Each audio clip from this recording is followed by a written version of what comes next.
passionate and savvy. Gouche Live, brought to you by the good people at the Hockey News and Sports Illustrated. And now, ladies and gentlemen, the Gouche. It's Gouche Live in the snow right here in Toronto. We've got a ton of snow falling right at this moment. So I know I'm getting excited about the winter season because it just hasn't seemed like it. And of course, it's Christmas time. So we got to be shut down with COVID. What the heck? What the heck's going on out there?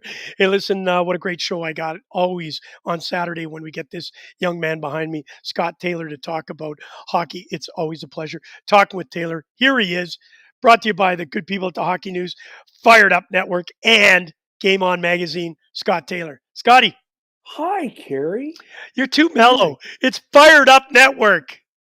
Well, I'm always fired up. You know I that. know you are. Well, you're on antibiotics you showed me your knee. Holy man, it's about this big. It's about that big. It's pretty gross. Yeah. But I'm getting better, I think, because now it's more of a nuisance than a bad pain. It's just... it's there and it hurts, but for a couple of days I was really sick. It's an infected bursa sac, and it's a mess. So I hope it gets better in the next couple of days. I think you got that from your wife. You know where I got it? And a new. Where I got it? I'm 70 years old, and I still schlep those Game On magazines into rinks. And I was pulling one into a rink, and I heard it pop. Yeah. And I knew that I ruptured that thing, and it was a mess. And we are not as young as we used to be. We are not. I would like to be able to schlep those magazines into all the rinks in Manitoba, but I can't do it. Well, you're old when you say schlep. Like, not a lot of people use that language anymore. But well, remember, I've spent most of my life working for Jewish guys, and that's their line. You're too old to be schlepping magazines. I work for one now, Jay Averback. He just stop schlepping the magazines. Yeah. What's that thing called? The belly, bacon belly, pork bellies. They love their pork bellies. Oh, I love pork bellies. No, they buy and sell it. I remember the guys that own the Canadiano Hotel. I'd be sitting in a meeting with them, and they'd be calling their lawyer, their doctor, their dentist, buy more pork bellies, buy more pork bellies. Nothing better. Hey, listen, let's get into it. The NHL, obviously, we're in a little bit of a flux, a lot of confusion. Where are we? In your eyes, Scott Taylor, where are we right at this moment with all the cancellations, all the guys going into protocol? I think the problem is everybody's talking COVID, so we'll keep it really short. Tell me about your thoughts of where we are with that situation. Well, I got the press release this morning from the Players Association, and you can go on their website to read it. They want to go back to the protocols from the bubble. It's really strict. They want testing every day, more than once a day. Yes.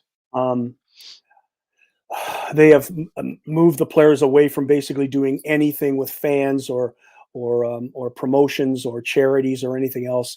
They want to keep the players basically locked in their hotels on the road. Yes. Because I'm on the outside, I can say things very simply. I can simplify things because I don't have a stake in this. Right. But the NHL should shut down for a couple of weeks. Yep. Just shut it down, reschedule, pull out of the Olympics, reschedule those games into February when they were going to be away. Agree. Do not go to the Olympics. Do not go. Stop this insanity.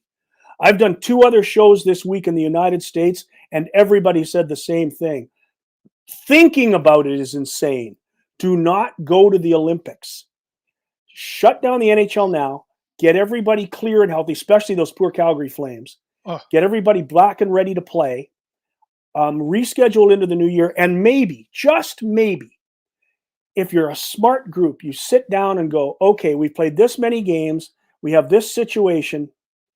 Do we go back to the Northern Division, the Eastern Division, the Western Division, and the Midwest Division? Do we try to cut this thing out? Because every expert says in the new year, it's going to be a mess. Yeah, nasty. You've told me about January, people telling you, your doctor telling you about just stay home. Don't go anywhere.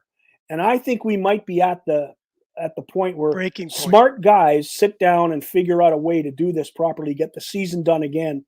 Yeah, I understand the owners will take a beating financially. I get that.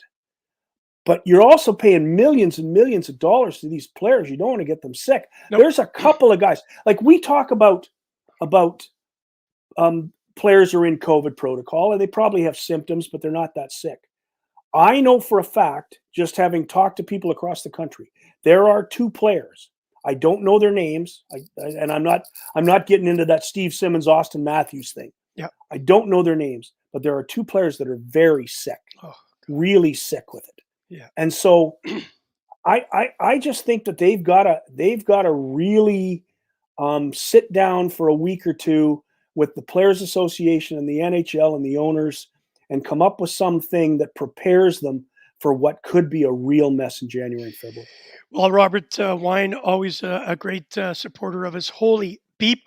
The NHL is taking it very strict, and they should shut down for a bit, get everyone cleared, and come back with fans. So that's my next question. Then, with the Olympics, let's not even go there. Shut it down. Do not even be discussing it. However, I want to ask you this question: what about the Olympics saying, "All right, this is not just about hockey. This is about every sport, the Paralympics right after it." Why wouldn't they just say, okay, we've invested all this money. We're just like what happened in Japan. They know that it's not going to work. There's no way it's going to work. Why don't we move it a year away from today? It Sure, why doesn't not? hurt anybody. It makes more sense. Your thoughts? Oh, entirely.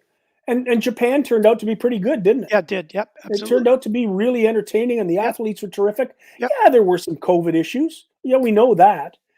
But I thought the Olympics in Japan turned out to be just fine. Hey, I think Scott. you've got to take it to a safer time. Yeah, You have when to. you start hearing UK predictions of 640,000 by the end of this month, I don't know, is somebody just pulling a number out of the air? There's a lot more smarter people than you and I. Well, smarter than me, of course. But think about it. If they're even predicting any of these silly numbers here in Toronto at the end of the month, they say 10, 20,000. Those numbers are just silly. So that's a worldwide issue. So they've got to be having the same issues over in Beijing. Oh, sure. And what was Toronto or Ontario today? 3,300. Yeah, it wasn't bad. It was only a couple hundred more. I want to Whoa, do a whoa, whoa, judgment whoa, whoa, after the whoa! weekend. 3,300 is a lot of people. Well, no, but from one day to the next, we were 3,100 yesterday and 30. I was That's expecting. 6,400 in 2 days. That's a lot of people. Yeah, yeah, we don't. Yeah, you know what? You don't think like that. I apologize. That's Yeah, right. you keep going on, and the more people get tested, the more are going to know. And granted, and like I said about the NHL, I'm double vaccinated. I got my booster yesterday. I'm all set. I know I could still get COVID. Probably wouldn't get terribly sick because I'm vaccinated against getting really sick. Yeah, But you can still get it, and you got to get vaccinated. You got to get the booster. This is the only way we're going to get out of this. yeah, As there are more and more people walking around unvaccinated, they're just causing the problem. yeah. You've got to do the right things. And I like when we were talking yesterday, and you said I'm just going to stay at home. I think it's a great idea. Go 3 weeks. to the bottom line once a week and do your show, and the rest of the time, You got it. stay Hey, safe. listen, Scotty, Stephen Rosen popped on. Scott Gooch, nice to hear from you. Because he's popped on, I do want to ask you this question. He's a huge Chicago Blackhawk fan. I know I've asked several people. I want to ask you. Jonathan Taves is starting to play much better. Mm. Patrick Kane, Fleury. The Hawks look okay, but they're not going to make the playoffs. They're going to battle to make the playoffs. I want to ask you because do they not owe it to these players to maybe try and move them at trade deadline? And so I'm asking you this black and white question.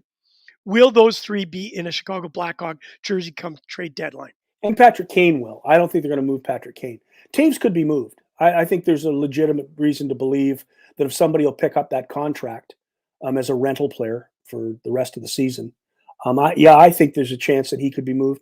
I do not believe Patrick Kane is leaving Chicago. Okay. He's an American. His career is going to be there. But I got the Blackhawks tonight on Bet 365. I think Chicago is going to win tonight's game.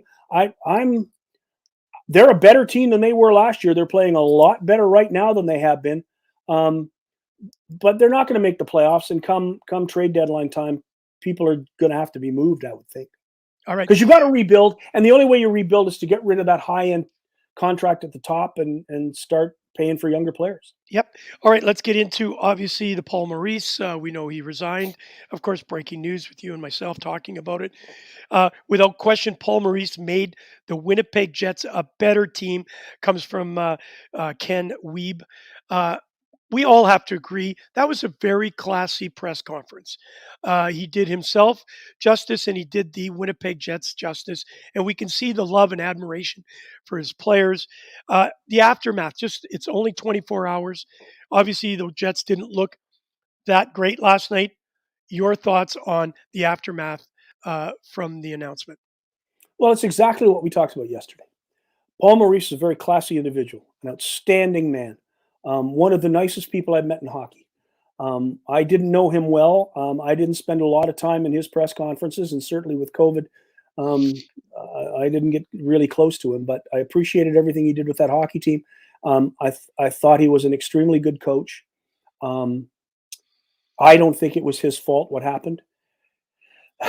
And when he resigned and said they needed a new voice in the room, and then said Dave Lowry is going to be the interim head coach, I giggled a little bit, because that's not a new voice. That's one of the same voices that was in the room with Charlie Huddy and Jamie Compon, and it's the same guys. And that's not a shot at anybody. Dave Lowry is a very good coach, and he was a tremendous player. Played 1,000 games in the National Hockey League. But last night, not even his son seemed excited about it. That was an awful performance against Washington. They got down 2-0, tied it up on 2 goals by defensemen. Brendan Dillon and Josh Morrissey look like the only guys on the team that can score. Yeah. You're spending all this money on Stasny, Dubois, Ehlers, Scheifele, Connor. You're spending all this money. If the net was as big as a soccer net, they couldn't score. And that's frightening. That's just horrid. That's a mess. And if the mess is the strategy they use, if the mess is the power play, still lousy. Terrible. It's just awful. No. And last night they had no jump at all. And they're not real strong on the puck in front of the net. There's just something wrong. And Dave Lowry, as good a coach as he is not a new voice in that room. No, he is not a new voice at all. But he's not, Scott. He's not thinking of staying there, is he? Is he not on? Isn't Kevin Cheveldayoff mentioned? I thought I heard Cheveldayoff. You know that guy, Devil Cheveldayoff. Cheveldayoff. Did he not mention? I got a great picture with him and Eric Mathis 2 years ago at the Hockey Hall of Fame induction, standing there with a beer in our hands. Love the dude. He has no idea who I am. Great guy. Yeah, he's a great guy. Is he not on the hunt right now, do you think? Or is he? I think he is. Yeah, okay. I think so. All right, and don't forget my James. See, the other thing that was very interesting I thought about Paul Maurice was the word resign. Usually coaches hang around to get fired so they get paid out, right? If you get fired, you still have your contract. Yeah.